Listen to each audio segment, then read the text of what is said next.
Hello, All Sports Tucson fans. I'm Troy Hutchison alongside Javier Morales. We didn't really wrap up the Colorado game, so this is our Arizona football pregame show for Arizona versus Washington. But let's touch upon the Colorado game real quick.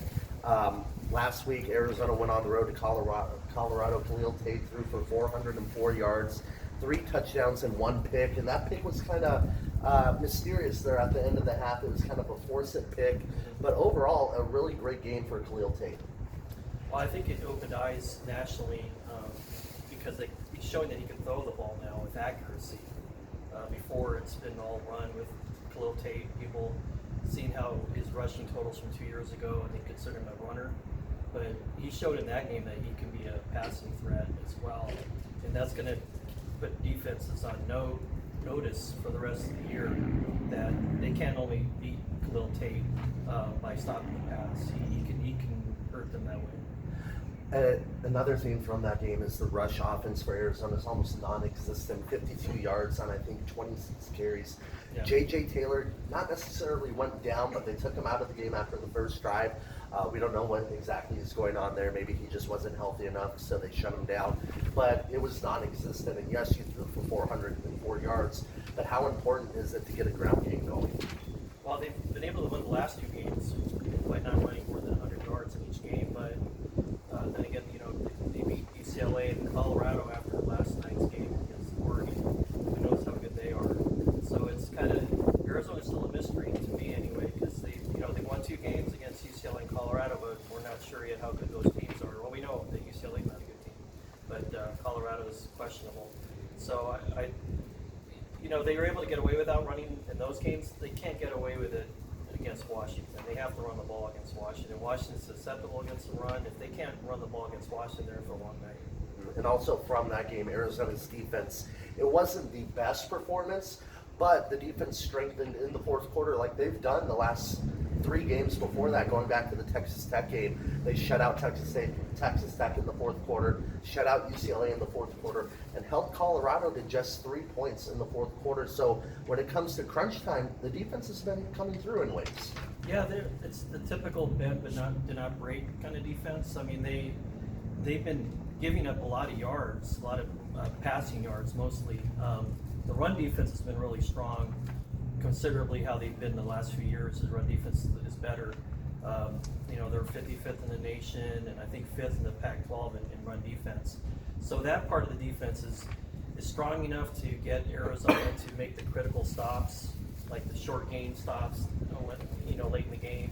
They've had a few of those the last 2 games where they've come up with some big stops.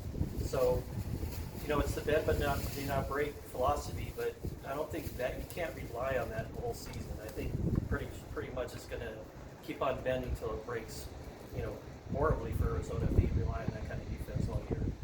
And lastly, from that game, the defensive line from Arizona and the linebacking core as well. But the defensive line, that's where it starts. 0 sacks. They got to Montez in terms of making him run around in the pocket, and every time he broke away and made a big play either with his legs or downfield. I don't know if you saw the grade sheet I put out. It was a D- for the defensive line. They've got to get better up front because you can't allow a quarterback to do that. Well, they're last in the Pac-12 in sacks, among the last in the nation in sacks. So they're not putting the type of pressure on the quarterback that they should because, they were able to get away with it last week again. But Montez did throw for a lot of yards. He was rushed out of the pocket, maybe had to force some that were incompleted, but they didn't get to him. So I think, Jacob Eason, the quarterback of Washington, he's a big guy. He's like 6'6", 230 pounds. So he's not mobile. So if they can get on him, get to him, especially Jalen Harris, I remember talking about him being a key to the game last week, and he was a key. He made Montez get out of the pocket, but they need to get to that quarterback. They need to make sure that he knows that they're there. And then last week for Washington Huskies, they went on the road in a tough environment, because it's hard to play in Palo Alto, in Stanford. The crowd necessarily isn't big, but the band makes it a little bit tough with the noise they create and just the style of football that they play. They kind of play a Big Ten old school style where they're going to run it and pound it right down your throat. and that's what they did to Washington. They ran the ball for 150 plus yards. I think that's just one player. That's Cameron Scarlett ran the ball for 151 yards on almost 30 carries and a touchdown. So he was able to chip away at that Washington run defense all game long. Right. The two games that Washington's lost in the Pac-12 to California and Stanford, they've given up almost 400 yards rushing, more than 350. So that's the key to beating Washington, is running the ball, making the passing game that much dangerous. So I think it's going to be important to see if J.J. Taylor can go tonight. Who's going to step up for Arizona other than the possibility of Khalil Tate getting a lot of yards? I mean, is it going to be Brightwell? Is it going to be Tilford? Is it going to be Smith? They've all played, but none of them have had that dynamic game other than Brightwell against NEU at that 94-yard run. None of them have really been like, wow, given the well factor. And we heard a lot about Arizona's depth at running back going into the season, but we haven't seen it the last 2 to 3 weeks. Yeah, and I don't know where that problem stems from, because the offensive line, even though they're not running the ball extremely well right now, they're protecting Khalil Tate and Grant Gunnell, if I could remember the name. Right. They only allowed 2 sacks against UCLA, and with a freshman quarterback, different style, that's kind of hard to do when you're changing up the styles there. And last week against Colorado, 0 sacks, so that's a key in that game. But let's go more in depth into the game, and I think it starts in the trenches, like we were saying. Washington has struggled. It's not your typical Washington defense. You're thinking the front 7, they're dominating, but their corners, Bryant Miles, he's done a terrific job. Number 5, he's all over the field. 2 picks, a sack, and 39 tackles. He leads their team in tackles. Right. They have athletes. They just haven't been able to make the critical stops in games. They did play a really good game against BYU a couple weeks ago at BYU. So is it going to be the team that played at BYU 2 weeks ago, or the team that played at Stanford last week? Because they blew out BYU 49-14. Their defense looked really dominant in that game. Mm-hmm. Last week against Stanford was able to run the ball against them, and Washington's offense really struggled. Their passing game was really on really not producing, and that's getting a lot of media attention in Washington, with the passing game really struggling. In fact, somebody from Washington's SB Nation up there, we have AZ Desert Storm here, they picked Arizona to win the game based on how Washington's performing. But if you look at these two teams, Arizona, you're thinking about a typically running the ball team. Mm-hmm. They are 9th in the Pac-12 in rushing this year. Washington, like we said, last in defense on rushing defense, giving up almost 200 yards a game. So it's kind of weird to see where these two teams are right now, but both sit at 4-1. Can you go around, sir?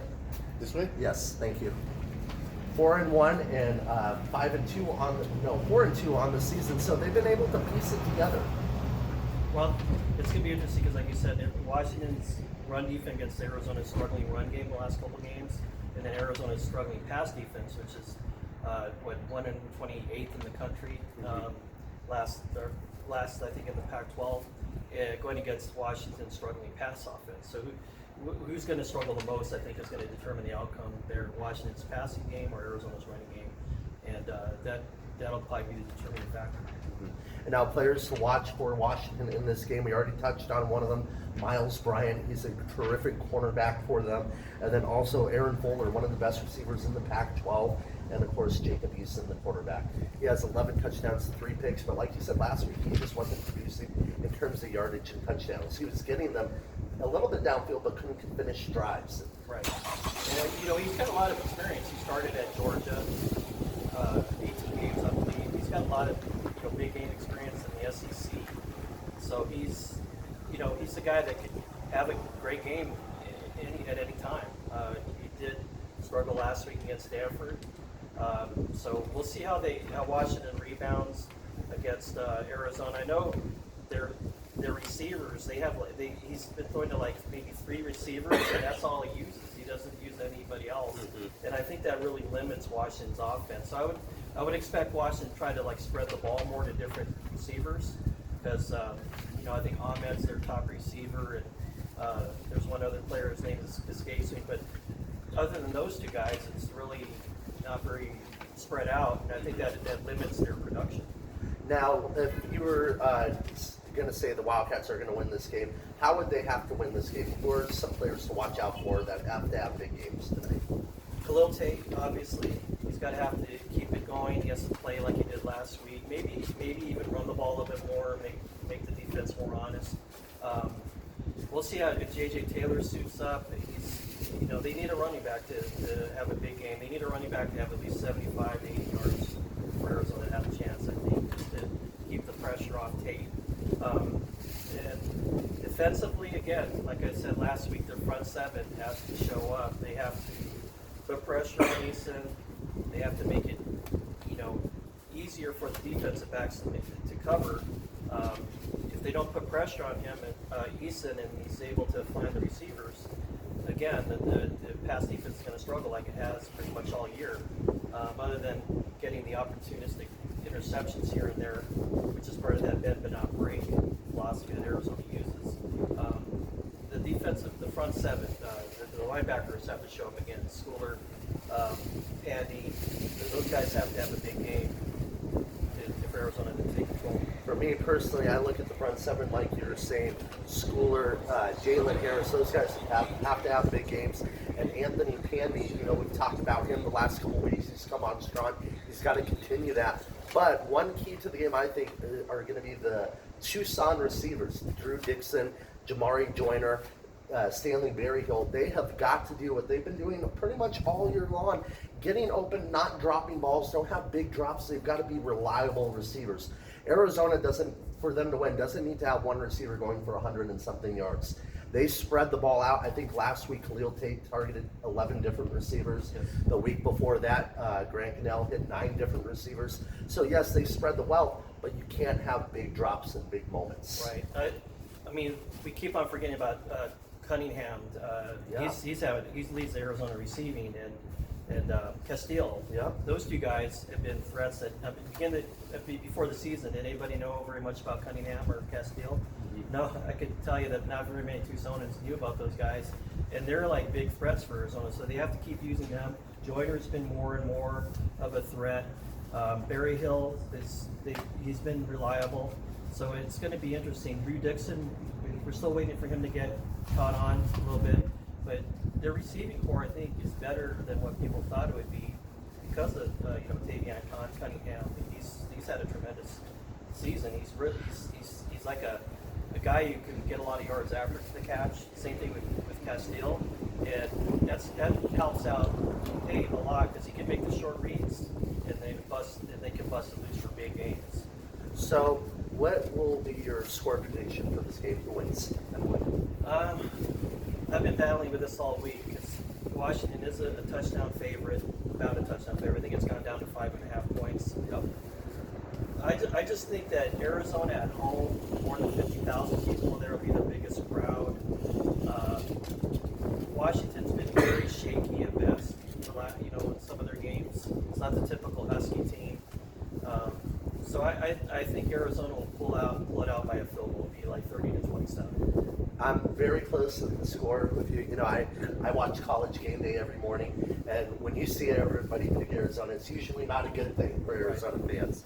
Lee Corso was the only one to pick Arizona this morning. Even with that, I'm going Washington 31-27. I think Arizona loses a close game, but there's a lot of momentum headed down the stretch of the season because after Washington, you have USC and Stanford, and those teams haven't looked like their regular selves. But it should be a fun one to see. So thank you for tuning in, and we will see you for the post game. Say thank you for Wings Over Broadway for having us out here, and for the weekly show we have on Thursdays. JJ, the owner, is awesome. If you guys haven't been out here, the food is really good. And join us on Thursday at between 5 and 6 for our preview show, high school preview show. We have teams and coaches every week from different schools. So again, thanks again to Wings Over Broadway for hosting that, being one of our sponsors. And thank you. Have a good day, you guys.